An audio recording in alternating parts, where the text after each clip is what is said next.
Mungkin rasanya agak bagaimana kalau, saya membahas di hari ini tanggal 11 Mei, hari Kamis, 11 Mei 2023. Sebenarnya pembahasan ini, masuk di GeoDev kedua yang semula direncanakan tayang pada channel YouTube Belajar Sosiologi, tapi kemudian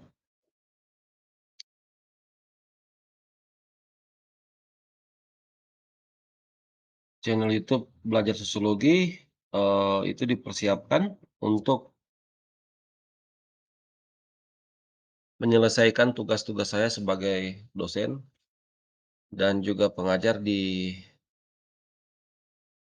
salah satu sekolah swasta.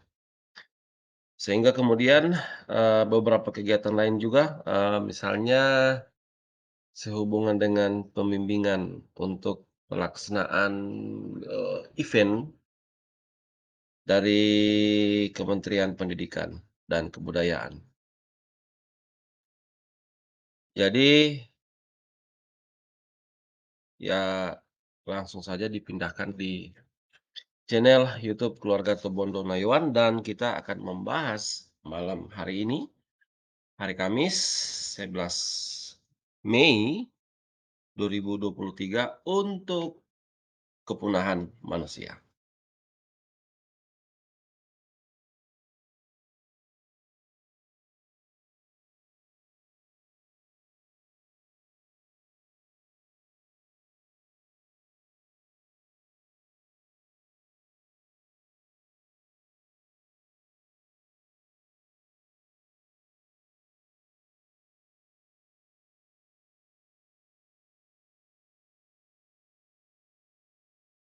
Kita mulai dari COVID-19.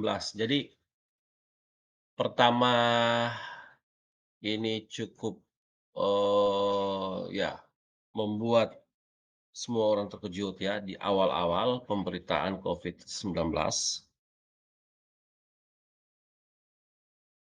Memang ada banyak pandangan yang muncul dan juga berkaitan dengan pemikiran-pemikiran. Tapi saya tidak menaruh fokus pada pandangan baik yang pro atau kontra, ataupun menyangkut pemberitaan-pemberitaan seputar, COVID-19. Hanya saja bagi saya, kejadian itu yang diakibatkan maksud saya kejadian yang diakibatkan oleh virus yang mengglobal, menjadi masalah global, atau kemudian disebut sebagai pandemik global, ini mengindikasikan bahwa kita berada pada satu posisi yang cukup, ya, mengkhawatirkan karena sejak itu diberitakan, kita bisa melihat ada berapa banyak yang sudah meninggal, mati. Kemudian sampai dengan tahun 2023, jadi terus mengalami ada lagi mutasi-mutasi yang baru, yang sampai saat ini kita tidak tahu harus bagaimana memutus mata rantai atau, setidaknya bisa menghentikan mutasi-mutasi, tersebut. Walaupun dari setiap mutasi, tingkat apanya, tidak terlalu separah dari awal-awal kita, dikejutkan oleh pandemi global, salah satu pandemi global, COVID-19. Dan ya kami juga mengalami itu dan akhirnya ibu saya harus karena dia ada penyakit penyerta dan akhirnya ibu saya saat ini mengalami stroke ringan. Dan masih banyak lagi orang yang mengalami hal yang sama seperti yang kami alami. Artinya di sini, Saya melihat itu sebagai suatu tanda penting bagi kita untuk, ya, menunjukkan bahwa kita memang berada pada suatu posisi yang cukup mengkhawatirkan. Soal perubahan cuaca dan iklim, itu memang menjadi salah satu bagian yang saya perhatikan dalam kaitannya dengan pertumbuhan populasi.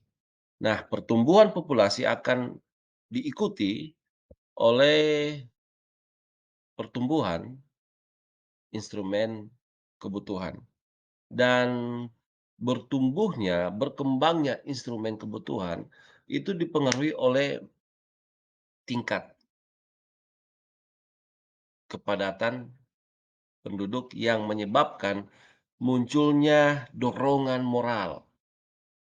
Moral yang saya maksudkan di sini ialah kewajiban dan tanggung jawab dalam memenuhi kebutuhan itu. Sehingga itu yang mempengaruhi, terjadi perubahan iklim dan cuaca. Misalnya saya membutuhkan pekerjaan karena harus memenuhi kehidupan keluarga dan otomatis yang menyediakan lapangan pekerjaan, dia memiliki lahan, dia akan membangun bangunan, dan memperlengkapinya, sehingga itu akan mengganggu, ya, intinya dia harus diperhadapkan dengan opsi untuk memilih apakah saya harus menebang pohon-pohon itu atau membiarkan sama sekali.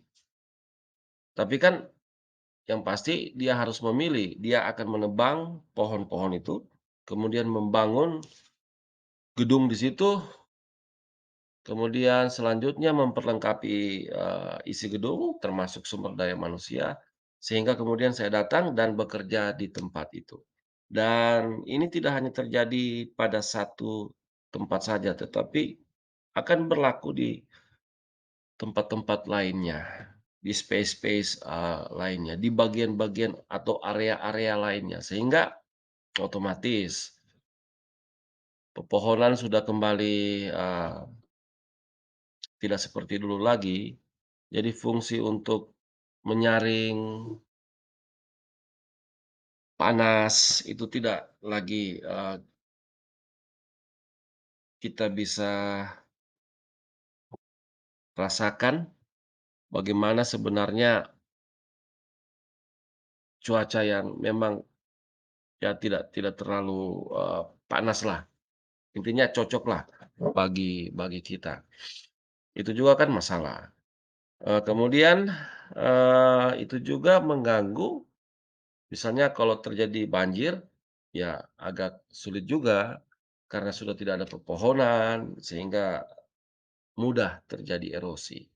Dan banyak sekali masalah-masalah yang timbul atau kemudian saya lihat itu sebagai mata rantai dari masalah, ya, diakibatkan oleh pertumbuhan populasi. Berkaitan dengan contoh yang sudah saya paparkan, itu sebenarnya bukan contoh karena memang gambaran yang real bagaimana pertumbuhan populasi di dunia mempengaruhi ekosistem yang ada, mempengaruhi lingkungan yang ada. Kemudian itu mengakibatkan adanya dinamika, dinamika yang saya maksudkan di sini adalah perubahan, yaitu perubahan pada cuaca dan iklim antara lain. Dan masalah-masalah yang muncul akibat terganggunya ekosistem, akibat terganggunya lingkungan dari pengaruh pertumbuhan populasi. Ada hal yang menarik di Jepang, artikel berkaitan dengan situasi problematik di Jepang tidak hanya saya baru baca di tahun 2023, tapi sudah sejak 2014 kalau tidak salah. Mmm, Misalnya berkaitan dengan tren orang Jepang, jadi mereka lebih menginginkan, lebih enjoy untuk menjadi diri sendiri, tidak ya menjalani kehidupan sendiri. Mereka tidak ingin menikah dan memiliki anak. Kalaupun pacaran, ya hanya sampai pada pacaran saja. Selebihnya ya tidak berencana atau tidak mau untuk menikah kemudian memiliki anak. Ini kebalikan dari situasi yang kita alami, maksud saya berkaitan dengan pertumbuhan populasi. Justru Jepang memiliki masalah yang unik karena di sana terjadi istilahnya terjadi masalah resesi seks. Dan orang-orang karena tidak mau menikah, akhirnya, eee, tidak memiliki keturunan dan Jepang mengalami, penurunan drastis soal, jumlah penduduk. Beberapa artikel juga saya baca di tahun 2023 sudah ada penutupan sekolah karena ya itu tahun terakhir dia sekolah itu maksudnya menamatkan seorang siswa dan mungkin sudah tidak ada lagi yang akan menempuh pendidikan di jenjang satuan yang, tempat dari siswa tersebut lulus.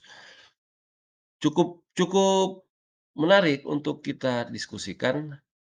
Jadi sebenarnya berkaitan dengan manusia, jadi kepunahan manusia itu bukan dilihat dari pertambahan kepadatan suatu, penduduk. Karena di satu sisi, misalnya Jepang, justru, kepunahan manusia itu akan digambarkan dengan penurunan jumlah penduduk. Jadi tiap orang itu tidak ingin menikah. Kalaupun menikah mereka tidak, eee, ya bahasa halusnya menunda dulu memiliki anak. Jadi mereka menunda beberapa tahun lamanya, kemudian, kalaupun ada ya hanya sedikit saja. Intinya secara data-data secara nasional di Jepang, di banyak referensi artikel menyoroti bahwa situasi di Jepang itu masalahnya unik, yaitu resesi seks. Orang-orang tidak lagi ingin memiliki anak, orang-orang tidak lagi ingin menikah dan memiliki anak. Jadi lebih terdorong oleh bagaimana mereka mementingkan, upaya untuk memenuhi kebutuhan diri sendiri. Ya mungkin lifestyle, mungkin,